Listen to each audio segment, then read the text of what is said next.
After losing her husband Maurizio in an accident, town's most beautiful girl named Francesca realizes that her husband has left her a mountain of debt to deal with in his absence. With their young daughter Giulia to think about, Francesca faces the only option available to her, which is to sell every asset she owns. Her solicitor, who is also Maurizio's best friend Cesare, tells her that everything including the car and the yacht, except the house she rents at present, has to go towards paying off her debts. Back home, Francesca is relieved to know that her housekeeper, Rosaria, is willing to work for her even without getting paid. The next day, Francesca pays a visit to her friend to ask about a job she could take at her store. She readily accepts the role of a salesgirl at the luxury store that she used to frequently visit as a customer. Her friends, Carla and Serena, feel bad for her when they see her working there, but Francesca remains determined to work for Giulia. Unfortunately, she ends up quitting the same day after being physically harassed by her boss. Francesca ends up selling the yacht to Cesare soon after, at a much lower price than it's worth. Carla and Serena pay her a visit at home later to see that most of the house is empty after Francesca sold off her furniture. When she then tells them about her wish to auction the rest of her jewelry, shoes, and clothing, including her favorite fur coat, they promise to organize things themselves. On the day of the auction, a lady specifically asks for a black dress.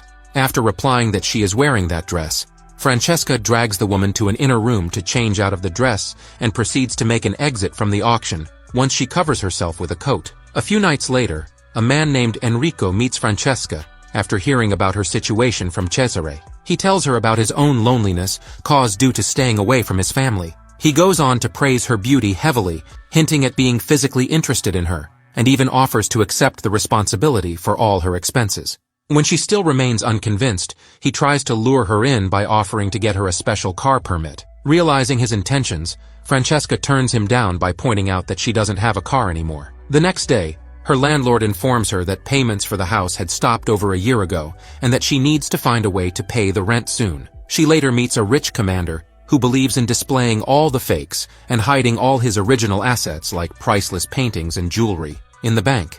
In fact, even the stunning necklace he gifts Francesca is a copy. She considers for a moment that getting married to him could possibly be the solution to all her money troubles, but the sight of his dentures drives all such thoughts away. Laughing at the entire incident with her friends, Francesca suddenly notices her precious fur coat in Carla's closet. Serena tells her that Carla caught a resale after Francesca's auction. In a vengeful act, Francesca lures Carla's husband, Sandro, to her home and bullies him into buying her a new fur coat after their love session. Threatened by Francesca telling his wife about them, Sandro gives in and buys her the coat she demanded the next day. Francesca promptly sells her new coat to pay off the landlord's debts. She even pays Giulia's school fees and gets herself a good deal on a second-hand car. Later, Carla meets Francesca to tell her that she needs to return the coat to the seller since they cannot pay the installments for it. Angered when she is told that the coat is already sold, Carla informs Francesca about Maurizio's cheating. Clearly disturbed by the existence of this lady named Camilla, Francesca decides to pay the woman a visit the next day. Camilla tells her that she began seeing Maurizio about 3 years ago, but she had recently asked him to choose between herself and Francesca. She says that after making Francesca his choice, Maurizio passed away in the accident on his way home to her. Hearing Camilla accept that Maurizio made the right choice does nothing to help make Francesca feel better about her husband's deeds. Instead, she angrily flushes her wedding ring down the toilet. Finally coming to terms with the fact that she can offer her beauty in return for money, Francesca contacts Cesare and tells him about her plan to set up a lottery. She declares herself as the prize of this lottery and says that she will stay with the winner for the next 4 years.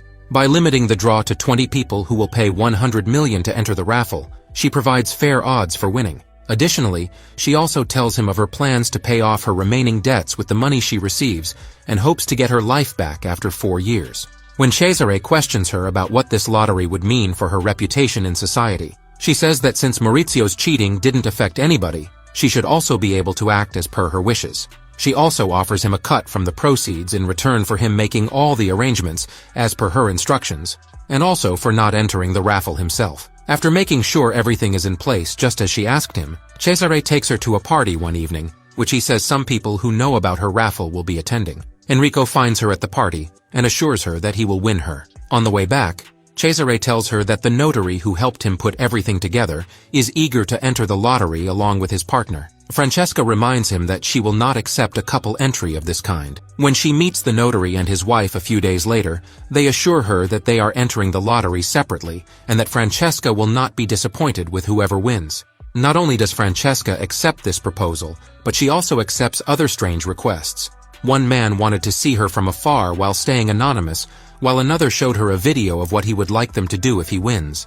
Francesca's mother-in-law meets her one day and offers to let Giulia stay with her in order to keep her far away from her mother's plans. Francesca angrily tells her that she does not have the rights over Giulia now, especially when she didn't bother to help them with handling their expenses and Maurizio's debts earlier. Another man that wishes to enter the lottery turns out to be an old farmer living outside town. During their meeting, he calls Francesca a vulgar woman and throws her out when he learns that her intentions for the raffle are purely financial. Another day, Giulia shows Francesca a board game gifted to her by Serena's daughter. Francesca clearly sees the intent behind the gift as the game is called The Raffle. Speaking to her the next day, Francesca realizes that Serena was hurt because her husband, Gustavo, has also decided to enter the lottery. She tries telling her friend that she will reject his entry, but she drives away without listening to her. Francesca then heads to Gustavo's workplace to demand that he withdraw his name from the lottery. She reminds him that Maurizio was one of his best friends, which makes his intent questionable.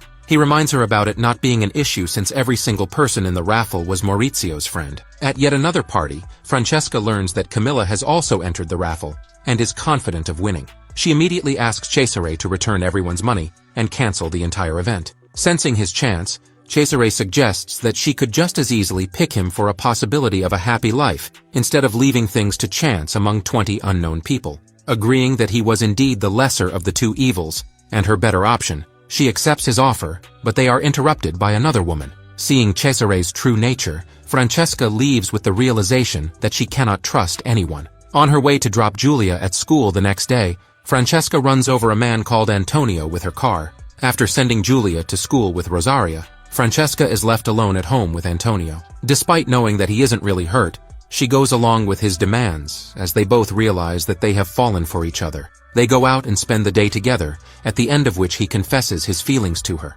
Rejecting him by saying that they hardly know each other, Francesca gets ready to meet Enrico again that night. He informs her of his disappointment in having to withdraw his entry from the raffle, since he cannot risk his public reputation. Antonio interrupts their conversation and introduces himself as Francesca's lover. An angry Enrico drags Antonio away and has his security beat him up. When Francesca finds him in that condition, he confesses his love to her once again. He drops her home later that night and finds that he is unable to leave without kissing her. The next morning, Cesare accompanies Francesca to meet an old man at his residence.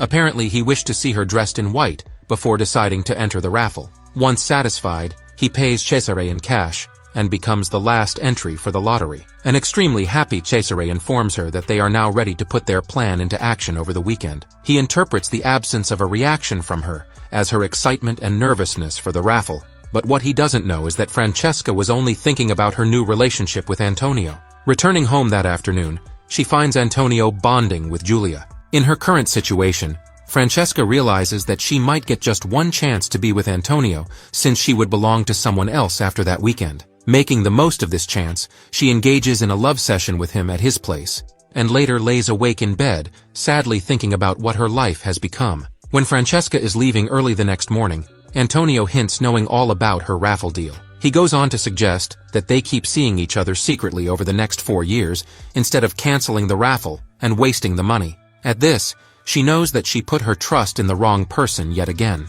Meanwhile, an anonymous tip about the raffle leads to a raid at Cesare's office, implying that he could soon be facing several legal charges, including gambling and unauthorized lottery among others. A little later, he explains the situation to everyone who entered the lottery and assures them that he is working on a solution to save them all. He also tells them that Francesca will deny everything about the raffle when the prosecutor calls her in. Accompanied by one of Cesare's staff, Francesca visits the prosecutor and accepts her knowledge about the raffle instead. She further explains that a few of Maurizio's friends got together and created the raffle to help her and Giulia. Commenting on Cesare's generosity, she also mentions that the prize of the raffle is the yacht that he bought from her. Discussing how everything played out, Cesare tells the others that Francesca may now have close to 2 billion, but she has managed to save every single one of them. While most of them are still grumpy about having lost money over nothing, Cesare reminds them that it is better than being imprisoned. Little do they know that the person who called in the tip and caused all the trouble is Francesca herself, and she was already on her way out of the country with Giulia and Rosaria. So guys, please share your thoughts about this story in the comment section. If you enjoyed it, feel free to give it a thumbs up, and if you didn't, you can give it a thumbs down. Don't forget to subscribe to the Explanation Pro for more exciting upcoming videos. Your feedback is valuable to me, so please let us know what you think.